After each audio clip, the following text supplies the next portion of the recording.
Mark 8:11।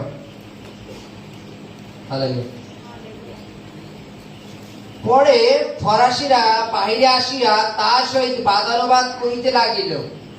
পরীক্ষা ভাবে তার নিকটে আকাশ হইতে এক চিহ্ন দেখিতে চাইল। তখন তিনি আত্মায় দীর্ঘ নিঃশ্বাস ছাড়িয়া কহিলেন, এই কালের লোকেরা কেন চিহ্নের অন্বেষণ করে? আমি তোমাদিগকে সত্য কহিতেছি, এই লোকদিগকে কোন চিহ্ন দেখানো যাইবে না। Hallelujah, hallelujah. বলতো, প্রত্যেকটা মানুষের কষ্ট কখন হয়?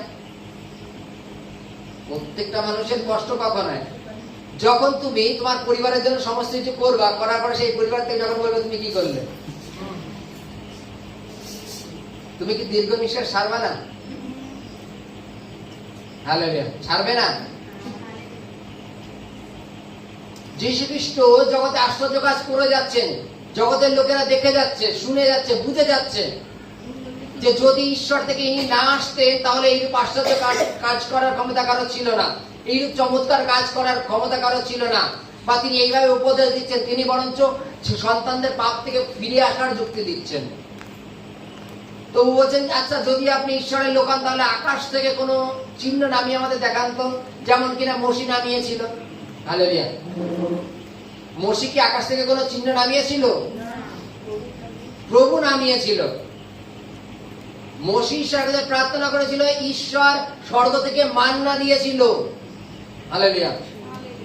স্বর্গ থেকে মান্না দিয়েছিল, মসি নামায়নি। আজকে তারা যীশু খ্রিস্টকে বলছে, আচ্ছা যদি আপনি ঈশ্বরের লোক হন তাহলে এক কাজ করুন না, আকাশে থেকে কোনো কিছু নামিয়ে দেখান তো আমাদের, যেমন মসি নামিয়েছিল। যিশু বলছে সেই নামানোটা মসি নামায়নি, ঈশ্বর নামিয়েছিল। হালেলুয়া। এবার তারা এই প্রশ্নটা করলো কেন?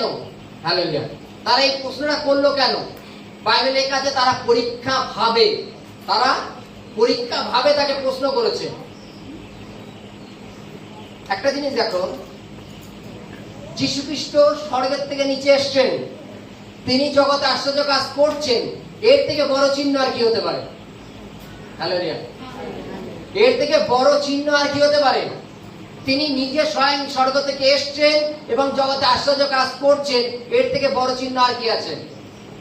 তার কাছে যখন চিহ্নের অন্বেষণ করলো তখন তিনি দীর্ঘ নিঃশ্বাস ছাড়লেন, এই কারণে যা এদের জন্য আর কি করছেন, আমি কাদের জন্য কি করছি? এরা কি এখনো দেখে কি আমাকে বুঝতে পারছে না যে আমি কে? হালেলুয়া। এরা কি এখনো বুঝতে পারছে না যে ঈশ্বর জগৎকে যে প্রেম করেছেন, তার একমাত্র পুত্রকে যে প্রেরণ করেছেন, সেই পুত্র আমি। পৃথিবীতে আগে এরূপ কখনো চমৎকার হয়নি, আর এখনো পরে আর কেউ এরকম করতে পারেনি, কিন্তু যীশু খ্রিস্ট তখন ওই সময় করেছিলেন। অন্ধকে চোখ দেয়া, মৃতকে জীবন দেয়া, এরূপ করেছিলেন, যেটা এখন যীশু খ্রিস্টর নামে সেটা হচ্ছে, কিন্তু এইরূপ আগে কেউ কখনো করেনি। আর যীশু খ্রিস্ট ব্যতি রেখে এটা সম্ভব নয়। তারপরও তারা বলছে, আপনি যদি ঈশ্বরের লোক হন, আপনি যদি ঈশ্বর আপনাকে পাঠিয়ে থাকে তাহলে কোনো চিহ্ন দেখান। যখন একজন মৃত মানুষ বেঁচে উঠছে, এটা কি বড় চিহ্ন নয়? যখন একজন অন্ধ সুস্থ হচ্ছে, এটা কি বড় বিষয় নয়? যখন একজন বোবা কথা বলতে পারছে, এটা কি বড় বিষয় নয়? আর কি চিহ্ন চাও? আর কি কোন চিহ্নের অন্বেষণ তোমরা করছো? বাইবেলে বলছে এই কালের লোকদের আর কোন চিহ্ন দেওয়া যাবে না। কালের লোক কথার অর্থ কি? কেননা তারা এখনো জাগতিক ভাবে রয়েছে, কারণ জাগতিক লোকেরাই চিহ্নের অন্বেষণ করে। যারা আত্মার লোক, প্রভুর লোক, তারা চিহ্নের অন্বেষণ করে না। তারা জানে যে যীশু খ্রিস্ট আমাদের উদ্ধারকর্তা, আমরা তাকে গ্রহণ করেছি, আমরা তাকে বিশ্বাস করি যে তিনি একমাত্র ঈশ্বরের পুত্র, আর তিনি আমাদের পাপভার বহন করে কালভারি ক্রুশে নিয়ে গেছেন। কিন্তু যারা জগতের সন্তান, এই কালের লোক যারা, তারা চিহ্নের অন্বেষণ করে। যদি তুমি ঈশ্বরের লোক হও তাহলে এটা করো তো। হালেলুয়া।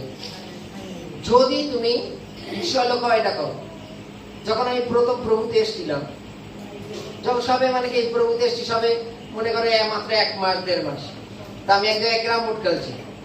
ক্যারাম বোর্ড খেলতে খেলতে মারলাম, মারার পরে আমার গুটিটা পকেটে চলে গেল। যখন একজন বলছে কি আমি দেখিনি, ঘুটির আওয়াজ তুলে ওখানে রাখলো, রেখে বলছে তুই যদি ঈশ্বরের লোক হোস তাহলে মাঠ তো দেখি যাইবে, তাহলে শিওর যাবে। বলো কি বলবো? হ্যাঁ, বাইবেলে লেখা আছে তোমরা ঈশ্বর সদর পরীক্ষা করো না, করো না। সেই ব্যক্তি বিশ্বাস করুক আর না করুক, যারা পরীক্ষা করছে তারা কারা? এই কালের লোক। এই মুহূর্তে যারা যীশু খ্রিস্টকে পরীক্ষা করছে তারা কারা? এই কালের লোক। আর এই কালের লোক শুধু চিহ্ন চায়, পরিবর্তন চায় না।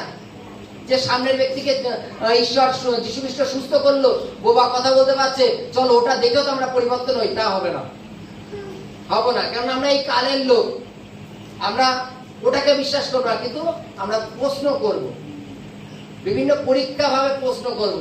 আর সেটাই করেছিল। Hallelujah, hallelujah.